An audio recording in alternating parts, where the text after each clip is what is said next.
이승훈 분당 서울대병원 피부과 교수님이 계십니다. 우리나라의 명의로 소문난 분인데, 이분이 집에서 TV를 보다가 눈이 번쩍 뜨이는 장면을 봤습니다.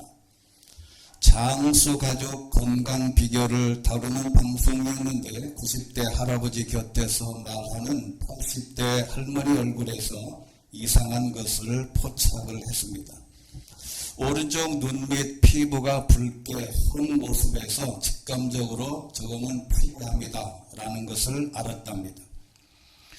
그래서 허창원 교수님은 방송국에 전화해서 출연자 할머니 얼굴에 피부암이 있는 게 확실하니 빨리 근처 피부과에 가서 진료를 받아보라고 전해달라 이렇게 말을 했답니다. 이분이 본래 강원도에 살고 있었는데 그 할머니가 얼마 후에 이 교수님 진료실을 찾아왔습니다. 조직검사 결과 예상대로 피부암이었습니다. 그래서 허 교수님이 직접 집도해서 피부암을 제거하고 빈자리는 뺨살을 돌려서 메웠답니다. 피부암이 더 자랐다면 눈꺼풀을 침범해서 제거 수술이 어려웠을 뻔했다라는 것입니다. 이 허 교수님의 인티브의 원격 진단으로 사람 생명을 하나 건졌으니 이게 바로 장수비결의 방송 출연에 있었다 이렇게 말하고 있습니다. 이 허 교수님은 어느 날 병원 엘리베이터를 탔는데 앞에 서 있는 중년의 부인의 뒷목에 생긴 피부암을 보고 진료실로 데려간 적도 있답니다. 그 친구는 그 환자는 친구 문병을 왔다가 모르고 있던 피부암 제거 수술을 받았으니 아픈 친구가 또 한 명의 친구를 살린 셈이다 이렇게 언론에 보도가 됐습니다. 여러분, 그런데 사실은 병원 진단은요 1대1입니다. 의사 한 명이 환자 한 명만 상대합니다. 병원 진료를 병을 진단하는 일을 1대1이나 1대2나 1대3이나 1대100으로 하지 않습니다. 그런데 우리가 드리는 예배라는 것이 10명 이상 또는 3명 이상 그리고 수천 명까지 예배 드리는데 문제는 영적으로 자신을 어떻게 진단하고 자신을 볼 수 있느냐가 아주 중요한 문제인데 이걸 못한다는 데 한계가 있습니다. 오늘 현재 나의 영적 건강 상태가 어떤지 누군가가 정확하게 지적해 준다면 얼마나 좋겠습니까? 여러분, 무당도 개인적으로 직접 상대해서 말합니다. 유튜브에 어느 스님이 상담하는 많은 인기를 누린다고 해서 어느 정도 봤더니 그 사람도 1대1로 상담을 해요. 그리고 바로 지적을 합니다. 그런데 예배와 설교라는 건요, 본인이 깨닫지 않으면 설교자가 두루뭉실하게 하니까 자신에게 적용하기가 힘듭니다. 그리고 성경에서 구체적으로 예를 들어서 정치 얘기를 못하고 대통령 이야기도 못하고 세상에 있는 어떤 직함을 사용해서 말하면 그게 문제가 돼요. 그래서 많은 교회들이 오래된 교회일수록 다윗 이야기를 하고 솔로몬 이야기를 하면서 현재 정치 이야기를 빗대서 이야기하는데 그걸 사람들이 못 알아들어요. 아, 저 이야기는 다윗의 이야기구나 라고 생각을 하는 것입니다. 어느 교회의 새신자가 부인이 하도 이렇게 닥달을 해서 갔더니 이분이 처음에 교회 가서 갔다 와서 소감을 말해보라고 그러니까 딱 한마디 하더랍니다. 내가 교회 갔더니 다 나한테 하는 얘기더라고. 도대체 내 부인이 목사님한테 뭘 일렀는지 사생활을 몽땅 다 가서 말했나 보다. 내가 가니까 나보고 하는 얘기더라. 그래. 여러분, 이게 진짜 은혜 받은 겁니다. 설교는 나한테 누군가가 아이고 저거 목사님이 어떻게 알았지? 라고 느낄 만큼 본인에게 적용하는 것이 은혜입니다. 우리가 은혜 받았다고 할 때 무슨 감동이 있고 눈물 나는 게 아니고 저 이야기는 나한테 하는 것이구나. 그런데요, 시간이 갈수록 신앙생활을 오래 할수록 이 적용을 나한테 안 하고 남들한테 합니다. 가정의 주일날 며느리 보고 시어머니에게 잘해라 그러면 시어머니가 맨 앞에 앉아 있다가 뒤돌아보면서 우리 며느리 안 왔나 살펴보는 거죠. 저 이야기는 며느리가 들어야 된다. 그리고 시어머니를 보고 며느리한테 잘해라. 어른이 잘해야 며느리가 잘해야 된다. 그러면 며느리가 저 뒤에 앉았다가 우리 교회 시어머니가 오늘 교회 오셨나? 이거 고개를 빼고 보는 거예요. 저 이야기는 시어머니가 들어야 된다는 거예요.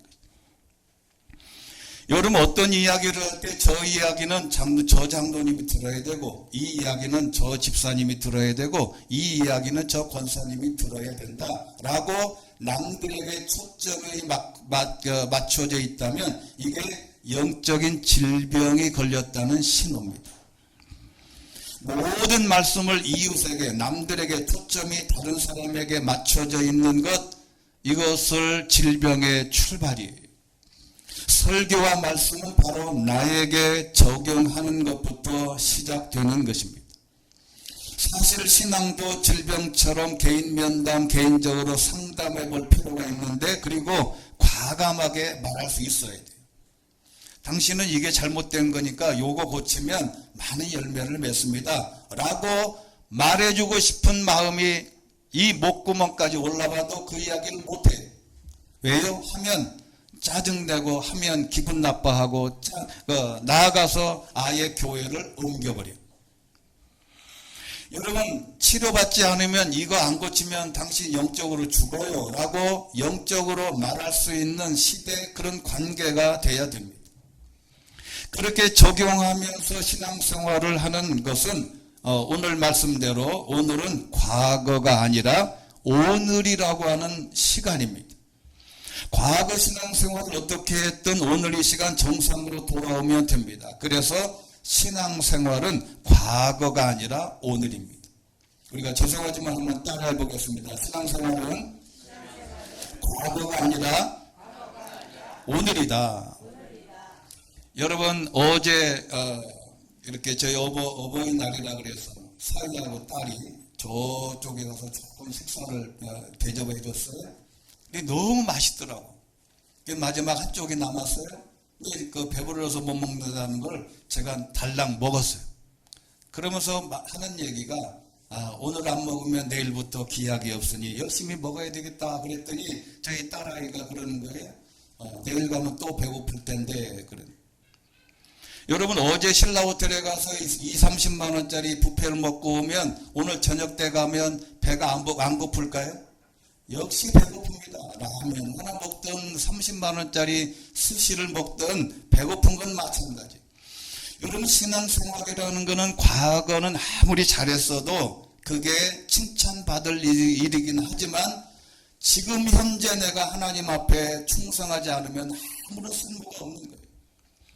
여러분 어제까지 모든 내 몸이 건강했다고 칩시다. 그럼 오늘 병이 발생하면 옛날부터 건강한 것은 사실은 우리가 잊어야 돼요. 문제는 뭐냐면 모든 건강도 먹거리도 신앙도 오늘입니다. 오늘 내가 건강해야 하고 오늘 내가 말씀으로 충만해질 수 있는 방법이 있어요. 여러분 오늘이라는 말은 히브리어로 욤이라고 하는 아주 유명한 말입니다. 여러분 일출에서 일몰까지 또는 일몰에서 다음 일몰까지의 시간을 말하는데 이게 바로 그 날로 번역하지 않고 히브리어로 그냥 욤이라고 합니다. 여러분 욤 키푸르라고 하는 유대의 유명한 명절이 있는데 속죄일입니다. 이 속죄일은 이 욤 키푸르라고 하는 이 단어는 이스라엘 백성들에서 최고로 치는 속죄일인데 이 날은 하루 동안에 어떤 일도 하지 못하고 단식해야 한다고 되어 있어요. 근데 이 날만 오면 어린아이 집에서 기르는 강아지나 고양이나 모든 돼지나 모든 것들이 다 몽땅 다 어떤 일로 하지 않고 단식합니다.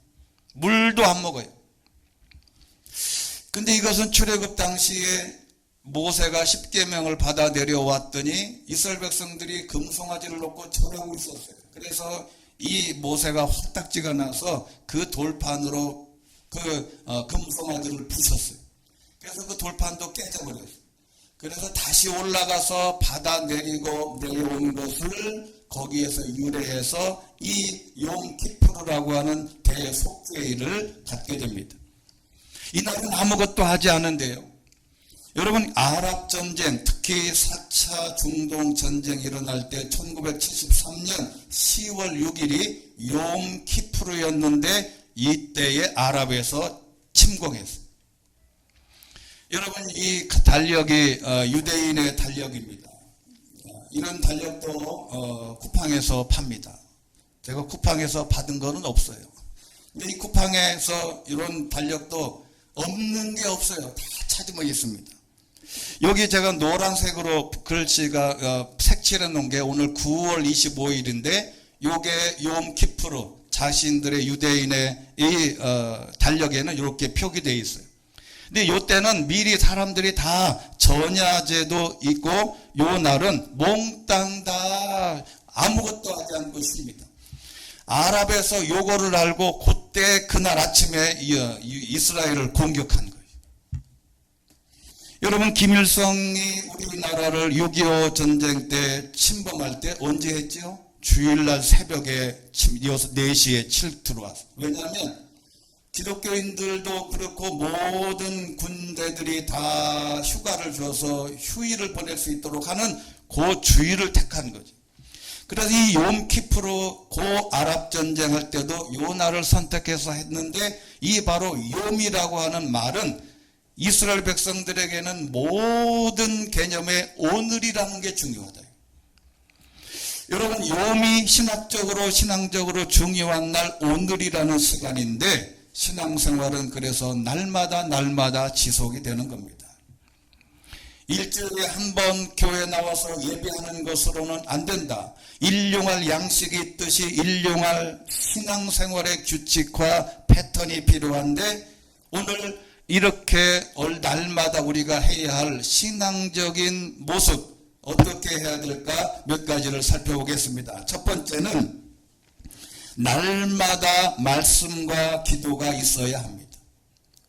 오늘의 본문 말씀 아까 읽은 대로요. 매달 여기 파란색 글씨 매달 매일 매년 그래서 이스라엘 백성들이 해야 할 일들은 매년 할 거 매달 할 거 매일 할 거 이 모든 것이 정해져 있어요. 시편 86편 3절 같이 한번 읽어보겠습니다. 시작. 여호와여 나를 불쌍히 여기소서 내가 날마다 주께 부르짖습니다. 아멘. 여기 번제라고 하는 것은 두 가지가 있는데 떡과 불입니다. 이것은 말씀과 기도를 상징하는 것입니다. 몸이 무엇인가 먹고 힘을 얻듯이 우리의 영은 하나님의 말씀을 먹고 살아야 하는데 말씀은 성경입니다. 그리고 기도는 매일 매순간 하나님을 의식하며 하나님과 상의하는 것인데 그래서 먼저 기도가 필요합니다. 여러분, 기도라고 하면 내가 시간을 내서 골방에 들어가서 무릎 꿇고 하나님 앞에 막 이렇게 두 손 들고 기도하는 것도 되고 새벽 기도에 와서 하나님 앞에 기도하는 것도 되고 다 되지만 우리는 일상생활에 기도하는 방법은 딱 한 가지입니다. 기도하는 방법은 이렇게 하면 됩니다. 이것을 어떻게 하면 좋을까요? 이걸 하나님 앞에 묻는 겁니다. 한번 따라해 보겠습니다. 이것을 어떻게 하면 좋을까요? 이렇게 하나님 앞에 매 순간 질문하는 거죠. 내가 오늘 광화문에 가서 교보의 차관권을 살려는데 하나님 어떻게 하면 좋을까요? 이런 것도 물어보세요. 그러면 가지 마라. 그러면 안 가고 그래도 이것은 가도 된다. 마음속에 응답이 와요. 여러분, 사람들은요, 어떤 일이 발생하면 내 뜻대로, 내 생각대로 이렇게 하면 좋겠는가가 아니고 예수님이시라면 어떻게 했을까 질문하는 게 기도입니다. 여러분, 이게 사실은 굉장히 중요한 신앙적인 출발이에요. 여러분, 내가 하나님 앞에 기도하는 것 어떻게 하면 좋을까요? 저희 아버지가 목회하실 때 제가 어릴 때 들었던 예화, 여러분도 제가 한번 얘기했던 것 같아요. 어느 시골의 아주머니가 애 하나를 업고 애 하나를 손에 잡고 하나는 시장에 가서 물건을 사고 시내버스를 탔어요. 한여름에 너무 덥고 무겁고 애는 울고 애는 또 하나 잡고 이러고 시내버스를 딱 탔는데 시내버스가 고개를 시골 고개를 올라가면서 타자마자 이분이 막 방언으로 기도를 하는 거예요. 주변에 있는 사람들이 시끄러워가지고 조용히 좀 해. 시끄러워. 막 그런 거예요. 그래서 이 사람은 뭐 어떻게든지 뭐 왜 그랬는지 막 기도를 하는데 갑자기 고갯마루 올라갈 때쯤 돼서 거기가 버스가 설 곳이 아닌데 내려달라는 거예요. 왜 그냥 가자, 여기는 시내버스가 한참 뒤에 온다. 그러니까 옆에 있는 사람들이 에이 내려주세요 시끄러워요 막 그래요. 근데 그 중에 하나가 이제 목사님이 맨 뒤에 타고 있었는데 목사님도 이제 창피해가지고 옷매 기주고 하고 가만히 있었어요. 우리 저런 사람 때문에 교회 창피당하단 말이에요. 저 예수 믿으려면 제대로 믿든지 조용 믿든지 저게 뭐 하는 짓이냐 속으로 막 욕을 한 거예요. 그러고 나서 자기도 내려달라 그럴 때 빨리 내려줬으면 한 그런 마음이 있었대요. 그래서 이제 하도 그러니까 내려준 거예요. 내려줬는데 그 버스가 정상에 올라갔다가 계곡으로 내려가면서 브레이크 고장으로 그냥 굴러떨어져요. 많은 사람들이 죽었어요. 용케 그 목사님은 살아있어요. 그래서 병원에서 1년 동안 누워있으면서 치료를 받으면서 하는 얘기가 그 얘기예요. 자기가 그때 회개했대. 하나님, 왜 저 거지 같은 아줌마한테는 알려주고 자기는 왜 안 알려줬냐? 그 하나님이 뭐라 그러겠어요? 너는 기도 안 했고 그 양반은 기도했어. 그런 거 아니냐? 여러분, 이게 미신 같지요? 그렇지 않습니다. 여러분, 결정적인 순간에 하나님한테 물으면요, 하나님이 답을 하시는데 뭘로 답을 하시냐면 말씀으로 답을 하십니다. 그리고 이렇게 기도하다가 성경을 읽으면 성경 안에서 해답이 다 됩니다. 그래서 예배소서 6장 18절의 말씀 보면 성령 안에서 기도하고 이를 위해 늘 깨어서 개역개정판에는 무시로, 시도 때도 없이 그런 뜻이에요. 그래서 이 무시로라고 하는 깨어있다는 말은 자지 않고 기도하다 이런 말인데, 이렇게 언제든지 24시간 동안 늘 시간을 내서 하나님 앞에 무릎을 꿇는 것도 중요하지만 매 순간 매 운전하다가도 하나님 이 문제가 걸려있는데 이걸 어떻게 하면 좋을까요? 하나님한테 물으면요, 하나님이 시원한 답을 해주십니다. 그리고 성경을 읽으며 성경 안에서 답을 찾을 수 있습니다. 질문하면 답이 옵니다. 이게 바로 성령의 음성인데 이걸 날마다 그랬으면 좋겠다. 그리고 두 번째는 날마다 찬양입니다. 여러분, 시편 68편 19절 말씀 같이 한번 읽어보겠습니다. 시작. 날마다 우리 짐을 지시는 여호와 우리 구원의 하나님을 찬양하라. 할렐루야. 날마다. 여기 찬송은 바라크라고 하는 말인데 무릎을 꿇다, 높이다 그런 뜻이에요. 그러니까 하나님께 찬양하는 것은 하나님의 이름을 높이는 거고. 시편 84편 4절 말씀 같이 읽겠습니다. 시작. 주의 집에 사는 사람들은 복이 있습니다. 그들이 항상 주를 찬양할 것입니다. 여기 찬양은 할랄. 이 할랄은 우리가 잘 어디서 많이 듣던 음성이죠. 할렐루야의 어원이. 그런데 이 찬양이라고 하는 말이 귀한 뜻이 하나 있는데 미친 척 행동하다 그런 뜻이. 아까 설명할 때 말씀드렸죠. 기도하는 걸 보면 저거 미쳤다고. 그 아줌마 보고 목사님도 저거 미쳤다. 사람들 많은데 어떻게 방언으로 저 따위로 신앙생활하지? 저거 미쳤네? 동네 사람들이 여러분이 신앙이 좋으면 이런 소리 들어봤죠? 저거 교회 미쳤네. 저거 교회 가다가 저거 미쳤어. 그런데 이 미쳤다고 할 만큼 하나님의 이름을 높여드리는 게 중요합니다. 여러분 신앙생활을 하다가요 한 번쯤은 저 사람 교회 미쳤네 소리를 한 번쯤은 들어봤어요. 일생을 살면서. 한번 여러분 들어보셨나요? 저희 아버지가 신앙생활 할 때요. 저희 할아버지한테 장가간 후에도 교회 간다고 저희 할아버지한테도 아버지가 뺨을 맞았다. 자기 부인 옆에 두고. 여러분 그런데 그렇게 저렇게 미쳤다라고 할 만큼 하나님 앞에 찬양하고 우리가 신앙생활하는 게 중요하다. 여러분 그래서 날마다 찬양은 이런 마음을 가지고 찬송가를 부르고 가스펠송을 부르고 하나님과의 관련된 음악을 가까이 하는 것이. 여러분 요즘에 트롯이 대세입니다. 안타까운 일이긴 하지만 인생의 허무한 인생, 잡다한 삶의 이야기, 이별 노래, 그것도 마이너조로 이렇게 가사들이 난무한 저속한 그리고 심지어는 무당의 딸이 나와 노래를 해도 좋아하는 시대가 됐어요. 근데 여러분 그런 노래를 부르면 다소 위안은 될 수 있어요. 그러니까 기분은 좋아요. 야 이별 노래 그 가사가 참 좋다. 그런데 영적으로는 점점 더 피폐해져 가는 것입니다. 육적으로는 즐거울지 몰라도 영은 계속 피말라가는 것이죠. 여러분 저는 음악을 전공한 사람으로서 서양 음악은요 거의 모두가 다 기독교 음악이에요.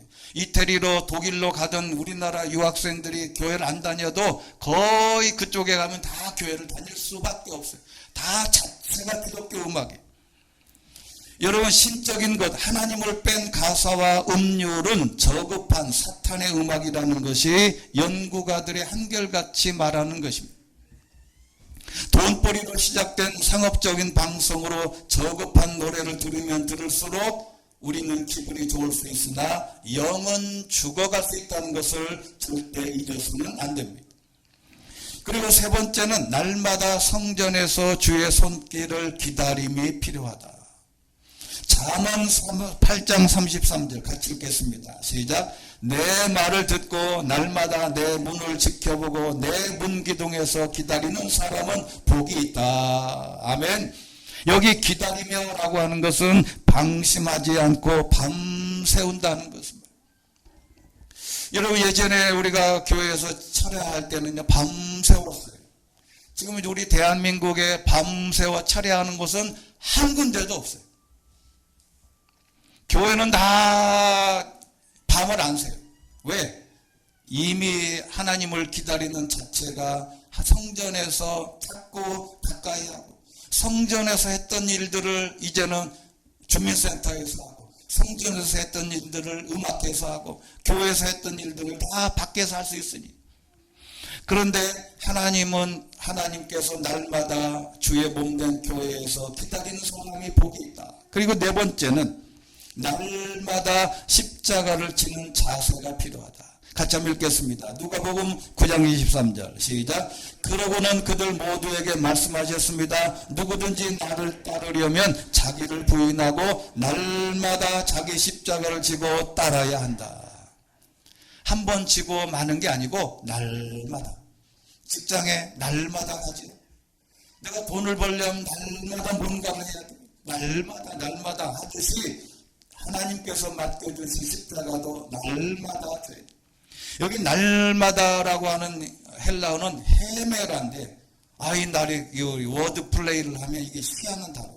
하루 종일 헤매지 말고 하나님의 전에 와서 십자가를 잡아. 부인이라는 말은 자신을 부정하는 말이에요. 그리고 십자가라는 것은 죽음의 위협에 노출될 그 시점까지를 말하는 거 십자가. 여러분 하나님의 교회에서 제가 목사하면 목사의 일을 감당함으로써 죽음의 위협에 노출될 때까지 장로님은 장로님대로 교인들은 교인들대로 하나님의 십자가는 내가 이걸 지면 나는 이게 죽는다 라고 할 그 시점까지 지라는 거예요. 이게 얼마나 무서운 일입니까? 날마다 주님을 따르는 자세가 죽음의 위협이 와도 주 죽음에 노출되는 만큼의 위기 속에서도 주님을 따르는 것이 사실 주님을 따르는 일, 교회 다니는 일, 하나님을 믿는다는 것은 사실 우리가 잘 먹고 잘 사는 것을 넘어선 십자가의 길이라는 것을 잊으면 안 됩니다. 그리고 다섯 번째는 날마다 성경을 연구하고 읽어야 된다. 앞에 말씀하고 같이 반복되지만 이건 바로 사도행전 17장 11절 말씀 시작. 베레아 사람들은 데살로니가 사람들보다 교양 있는 사람들이어서 말씀을 간절히 마음으로 받아들이고 바울이 말한 것이 사실인지 알아보려고 날마다 성경을 찾아보았습니다. 개정개혁판에는 상고하다라고 되어 있는데 오늘은 찾아보았다는 말은 성경을 읽으며 조사해보라는 것이죠. 여러분, 어떤 스님은 자기가 기독교를 예수님 믿는 사람들을 이렇게 공격하기 위해서 성경을 70번 읽었다. 그리고 70번을 읽고 이 불교 신문사에서 이제 공개적으로 내가 성경을 읽고 기독교를 한번 내가 공격해봐야 되겠다라고 선언을 했는데 다 읽고 난 다음에 불교 신문사에서 연락이 왔대요. 당신이 70번 정도 읽었다는데 그런 반대 개념의 글을 좀 써주세요. 근데 이미 글을 쓰다가 깜짝 놀란 거예요. 이 글을 쓰다가 성경을 인용하고 본인이 크리스찬이 된 것을 본인이 깨달은 거예요. 여러분, 날마다 성경을 한 장이라도 좀 읽어보세요. 아이고, 목사님, 제가 요즘에 성경을 보려면 눈이 아파서 안 돼요. 여러분, 성경 읽을 때는 눈 아프게 해주세요. 기도하고 읽어보세요. 그럼 눈이 안 아파요. 여러분, 이번에 임직식 때 임직자들이 여러분에게 이 우리말 성경을 한 권씩을 선물할 거예요. 여러분, 성경은 이해되는 성경으로 읽어야 됩니다. 제가 늘 말씀드리지만 개역개정판 성경은 100번을 읽어도 이해를 못해요. 특히 레위기 같은 거 읽어가 보면 무슨 동물 이름이 나오는데 이게 무슨 내용인지를 찾아보기는 또 귀찮아요. 이런 단어가 없어요, 차라리. 그런데 이해되는 성경으로 적어도 하루에 한 장씩은 제발 좀 한 번씩 읽어보세요. 그러면 여러분, 우리의 영이 살아납니다. 우리의 영적인, 나는 모르지만 여러분, 콩나물 어릴 때 저희 할머니가 콩나물을 길러본 걸 제가 봤어요. 그래서 이렇게 단지에다가 콩나물 넣고 그 다음에 물 빠지게 이런 막대기 2개 넣고 물을 하고 난 다음에 이게 바가지로 부어서 물을 부어. 그러면 생콩을 넣으면 물을 보면 생생해. 그 이튿날 불어보면 생생해. 그리고 한 3일쯤 지나면 물 보면 뭔가가 이렇게 콩이 막 이렇게 뭐가 막 갈라져. 근데 어느 순간에요, 안 보다가 딱 보면 콩나물이 이만큼 길어져요. 여러분, 매일 한 장 성경 읽는 게 뭐 별거라고 생각하면 안 됩니다. 그렇게 하루에 한 장이라도 읽으면요, 우리의 영이 콩나물에 물 주듯이 우리의 영은 계속 살아납니다. 나도 모르고. 어느 날 갑자기 내 신앙이 확 성장해 있는 거죠. 그리고 여섯 번째는 날마다 죽는 연습을 했답니다. 고린도전서 15장 31절 사도 바울이 이렇게 말합니다. 시작. 형제들이여, 내가 그리스도 예수 우리 주 안에서 가진 내 자랑인 여러분을 두고 단언합니다마는 나는 날마다 죽습니다. 죽는다는 말은 그냥 말 그대로 죽는 거예요. 이 말은 다른 말로 말하면 시체가 된다, 그런 뜻이에요. 여러분, 내 욕정과 내 생각, 의지와 염려, 그리고 질투와 환행과 내 감정을 포함한 모든 걸 포함해서 죽은 사람이 되는 거예요. 그냥 일시적인 것이 아니라 그냥 시체가 되는 겁니다. 우리의 감정이 살아있어서 화내고 견디지 못하는 분노, 감정의 기복, 상대방을 향한 분노, 사회를 향한 분노, 사실 시체는 아무런 반응하지 않습니다. 그렇게 하는 것이 신앙생활이다. 얼마나 어렵습니까? 그래서 왜 날마다 죽는다고 했을까요? 사도 바울도 나는 오늘 죽었어 라고 했는데 그 이튿날 가면 또 살아나. 오늘은 내가 시체가 됐는데 어떻게 됐는지 부활해서 그 다음에는 또 그래서 내일 살아가면서 내 자아가, 에고가, 질투가, 환행이, 욕심이 계속 살아나는 거예요. 이거를 날마다 죽여라. 어떻게 죽이냐? 이것은 하나님의 말씀으로 죽을 수밖에 없어요. 그리고 7번째, 날마다 교회를 위하여 염려했다. 고린도후서 11장 28절 시작. 그런데 이와 별도로 날마다 나를 억누르는 것이 있으니 곧 내가 모든 교회를 위해 염려하는 것입니다. 할렐루야. 사도 바울은 염려가 딱 하나 있어요. 너희는 염려하지 말라. 하나님 앞에 다 맡겨라. 사도 바울이 다 한 말이에요. 너희는 걱정하지 마라. 염려하지 마라. 범사에 감사하라. 기도해라. 하나님 앞에서 모든 걸 기도와 감사함을 아뢰라. 막 얘기해놓고 본인은 딱 하나 염려한대. 그게 뭐냐면 교회를 염려하는 거예요. 여러분, 하나님의 사람들, 직분자들, 교회에 소속한 공동체의 사람들을 향한 저와 여러분은 교회를 위해서 늘 염려하며 살아야 돼요. 교회를 염려하는 것은 항상 교회를 머릿속에 담고 있어야 돼요. 염려는 걱정인데요. 교회 걱정, 살림 걱정, 교회를 위해서 늘 기도하면서 걱정하는 자세를 말합니다. 어떻게 하면 교회를 위해서 기도하고 걱정하는 것을 날마다 해야 한다는 것이죠. 주일에 와서 보는 것만이 아니고 일상적인 사회 생활할 때도 하나님의 교회가 비가 오는데 교회에 비가 새지 않을까. 여러분, 요즘에 무슨 비가 셀 일이 있어요? 그렇지만 우리가 교회를 향한 걱정은 비가 오면 눈이 와도 모든 걸 다 교회를 위해서 걱정하는 주의 여러분 되시기를 주의 이름으로 축원합니다. 마지막 8번째는 매일 피차 권면하는 삶을 살아라. 히브리서 3장 13절 시작. 도리어 아직 오늘이라 일컬을 수 있는 그날에 여러분 가운데 누구라도 죄의 속임수에 완고해지지 않도록 서로를 격려하십시오.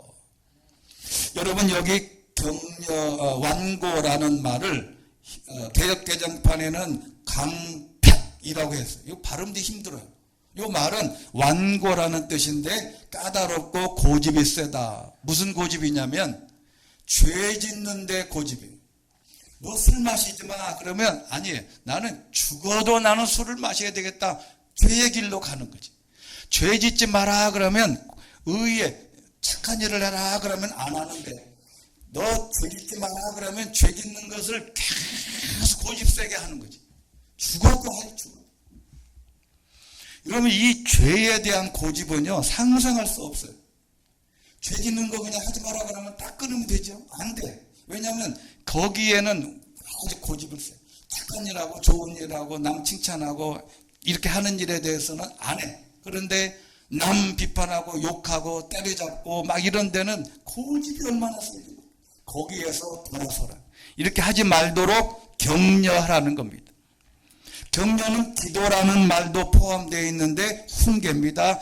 간청해 보기도 하고 죄에 빠진 사람들을 위해서 기도하고 훈계해 보기도 하고 간청해 보기도 하고 아이들은 가르쳐 보기도 하고 아무튼 교회에서 돌아오도록 계속 그 길로 가려고 고집 피우는 사람들을 설득하라.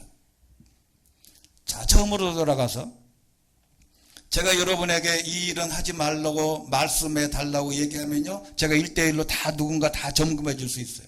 근데 점검하다 보면 약점과 허점과 비난과 이런 게 포함되기 때문에 견디기가 힘들어요. 여러분, 병원에 가서 의사가 당신 이런 병에 걸렸습니다 말할 때 얼마나 본인이 힘들겠어요. 말하는 의사도 힘들고 당하는 본인도 힘들고. 근데 문제는 하나님의 말씀을 본인이 읽다가 하나님의 말씀이 딱 나한테 오면 그 말씀이 나를 딱 공격하면 이게 하나님의 음성이구나 하고 바로 교정하면 됩니다. 그래서 이런 사람들 서로가 당신 그러면 안 되잖아. 이렇게 친한 사람이 이야기하면 됩니다. 여러분, 인간관계에서 문제를 풀으려면 이 버튼이라는 게 있어요. 버튼이라는 게 있는데 뭐냐면 여러분, 내가 이 사람하고는 전혀 상관이 없어요. 근데 이 사람한테 부탁할 일이 있단 말이에요. 근데 이 사람한테 부탁할 일이 있는데 내가 말하면 안 들어줘. 그러면 누구를 이 사람을 동원할까 보니까 이쪽 사람이 이 사람하고 아주 친해. 가서 이제 그 사람을 버튼을 누르는 거예요. 누르면 이 사람이 가서 설득하면 돼요. 이게 인간관계에서 문제 해결하는 좋은 방법 중에 하나입니다. 여러분 그런 거 있잖아요. 아빠가 말을 안 들어. 그럼 엄마가 누구한테 시켜요? 딸한테 가서 야 엄마한테 엄마 오늘 저거 통닭시켜 먹자 그래라. 그러면 이거 딸이 얘기하면 또 듣거든. 이게 버튼이라. 사회에서나 어디서나 똑같아요. 그래가지고 여러분 캐톨릭에서는 마리아를 그렇게 섬기잖아요. 왜 마리아를 섬겨요? 예수님에게 직접 얘기하면 예수님이 안 들어줄 것 같으니까 마리아 어머니 이야기는 들을 것 같다. 그러니까 어머니를 부르는 거지. 여러분 이게 세상의 논리입니다. 그러니까 주변에 있는 성도들 간에도 이 사람 얘기하면 안 들어. 근데 아주 친한 사람이 당신 그러지 마. 그러면 그래 이러고 얼른 듣는다고. 그러니까 서로 잘 권면하라는 것입니다. 자, 오늘 말씀은 하나 맺습니다.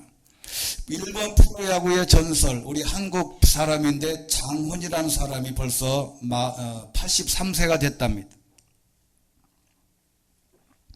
이 사람은 전 세계 역사상 이 일본 야구에서 탑입니다. 지금도 안 깨진 기록을 갖고 있어요.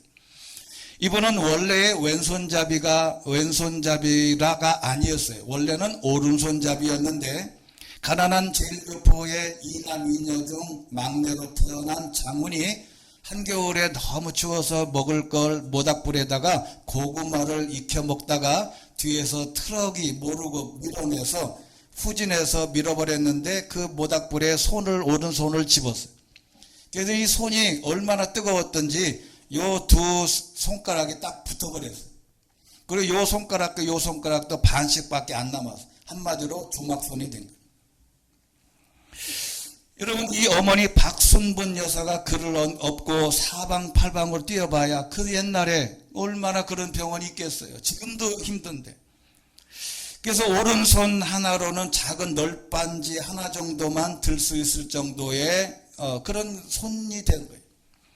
여러분 타자가 두 손으로 배트를 잡고 회전하면서 끝까지 뻗어줘야 되는데 이 장훈 선수의 오른쪽 힘은 다른 선수보다 현격하게 떨어져 있어요.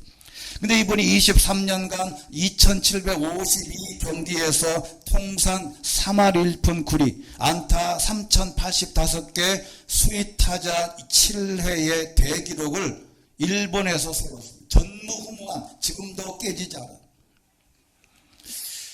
장훈은 이렇게 피나는 연습을 하는 이유를 왜 그럴까 물어봤더니 어머니 때문에 그렇습니다.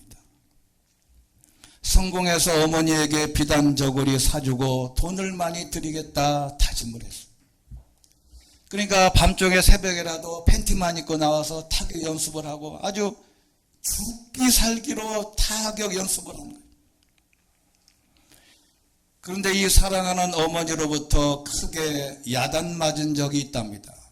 프로야구 구단에 입단하면서 일본에서 일본으로 귀화해라. 그러자가 어머니가 이렇게 얘기했답니다. 조국을 팔겠다는 것이냐? 그렇다면 당장 야구를 그만둬라.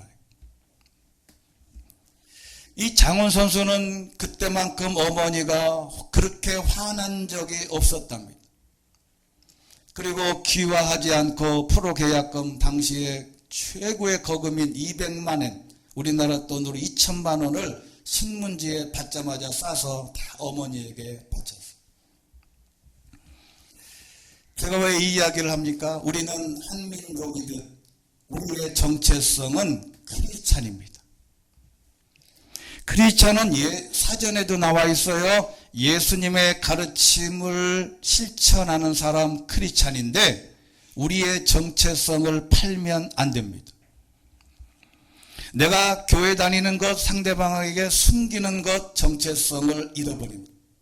여러분 신앙의 정체성을 유지해야 됩니다. 한갓 야구선수도 민족의 정체성을 팔지 않고 지켰는데 우리는 크리스찬, 그리스도의 사람들의 정체성을 팔아넘기면 안 된다는 거예요. 제가 고등학교 다닐 때는 한 반에서 6명만 교회 다녔어요. 그때 아버지가 목사라 그래서 친구들이 물어봐요. 이렇게 물어보면 너 교회 가면 구원 받는다며 내가 구원 줄게. 나 따라와. 밥 먹을 때가 굉장히 문제예요. 밥 먹을 때는 애들이 다 쳐다봐. 저게 기도하나 안 하나. 언제 그냥 대충 없이 기도 안 하고 먹으면요, 나는 잊어버렸는데 친구가 와서 그래. 야, 너 기도 안 하고 먹냐? 그래. 아, 나도 기도 안 하고 먹을 수 있지. 근데 여러분, 잊으면 몰라도 기도 안 하고 먹는 것은 정체성을 팔아넘기는 거예요. 이방인으로 귀화하는 거죠. 여러분, 어떤 경우든 세상으로 귀화해서는 안 됩니다. 우리는 크리스찬입니다. 세상으로 가려는 모든 것 단절하고 하나님의 뜻에 살려면 날마다 말씀과 기도, 날마다 찬양, 날마다 주의 손길을 성전에서 기다리고, 날마다 내 십자가를 지고, 날마다 하나님의 말씀을 읽고, 날마다 죽는 연습을 하고, 날마다 교회를 위해서 염려하고, 이런 모든 일들을 피차 권면하는 삶을 사는 것이 정체성을 갖고 사는 것입니다. 이렇게 하루하루 살다 보면 천국이 눈앞에 와 있고, 언젠가는 하나님 앞에 섰을 때 하나님이 칭찬하실 것입니다. 오늘 하루 나는 어떤 행위로 나의 영혼과 교회 성도들의 영혼에 영향을 끼치고 살았는지 살펴보고, 오늘 하루 하나님의 말씀에 순종하시게 되기를 주의 이름으로 축원합니다. 자비로우신 하나님 아버지, 우리가 신앙생활하면서 날마다 내 일과 직장생활과 모든 것 잘 감당하고 있습니다. 그와 같이 우리의 영적인 것도 함께 성장하고 싶습니다.